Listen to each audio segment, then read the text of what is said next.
राधे राधे। हरे कृष्ण भक्तों, आइए जानते हैं कार्तिक मास महात्म्य कथा। अध्याय 9।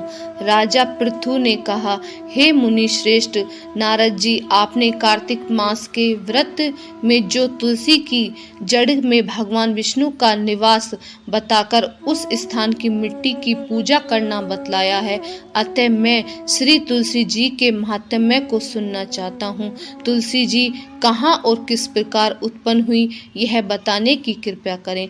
नारद जी बोले, राजन, अब आप तुलसी जी की महत्ता तथा उनके जन्म का प्राचीन इतिहास ध्यान पूर्वक सुनिए। एक बार देव गुरु बृहस्पति और राजा इंद्र भगवान शंकर का दर्शन करने कैलाश पर्वत की ओर चले।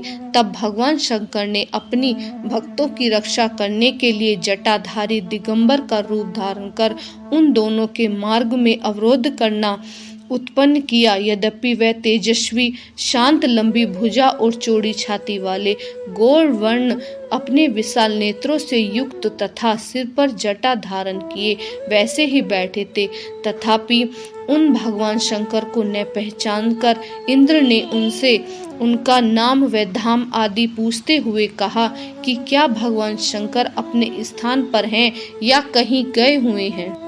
इस पर तपस्वी रूपी भगवान शिव कुछ नहीं बोले।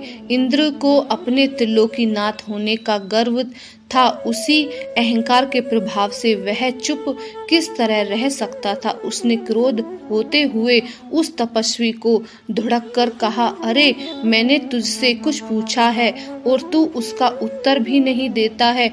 मैं अभी तुझ पर वज्र का प्रहार करता हूँ, फिर देखता हूँ कि कौन तुझ दुर्मति की रक्षा करता है। इस प्रकार कहकर जैसे ही इंद्र ने उस जटाधारी दिगंबर को मारने के लिए हाथ में वज्र लिया, वैसे ही भगवान शिव ने वज्र सहित इंद्र का हाथ स्तंभित कर दिया और विकराल नेत्र कर उसे देखा। उस समय ऐसा प्रतीत हो रहा था कि वह दिगंबर ज्वलित हो उठा है और वह अपने तेज से जला देगा। भुजाएं स्तंभित होने के कारण इंद्र दुखित होने के साथ साथ अत्यंत कुपित भी हो गया, परंतु उस जटाधारी दिगंबर को प्रज्वलित देखकर बृहस्पति जी ने उन्हें भगवान शंकर जानकर प्रणाम किया और दंडवत होकर उनकी स्तुति करने लगे। बृहस्पति भगवान विष्णु से कहने लगे, हे दीनानाथ, हे महादेव, आप अपने क्रोध को शांत कर लीजिए और इंद्र के इस अपराध को क्षमा कीजिए।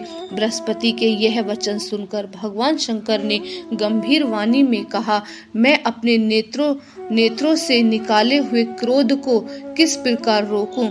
तब बृहस्पति ने कहा, भगवान, आप अपना भक्त वत्सल नाम सार्थक करते हुए अपने भक्तों पर दया कीजिए। आप अपने इस तेज और अन्यत्र स्थापित कीजिए और इंद्र का उद्धार कीजिए। तब भगवान शंकर गुरु बृहस्पति से बोले, मैं तुम्हारी स्तुति से अत्यंत प्रसन्न हूँ। तुमने इंद्र को जीवन दान दिलवाया है।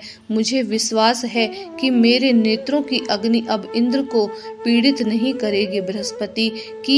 बृहस्पति से इस प्रकार कहकर भगवान शिव ने अपने मस्तिष्क से निकाले हुए अग्निमय तेज को अपने हाथों में ले लिया और फिर से क्षीर सागर में डाल दिया। तत्पश्चात भगवान शंकर अंतर्ध्यान हो गए। इस प्रकार जिसको जो जाने की कामना थी, उसे जानकर इंद्र तथा बृहस्पति अपने अपने स्थान को चले गए। तो कार्तिक मास महात्म्य कथा अध्याय 9 समाप्त होता है। हरे कृष्णा।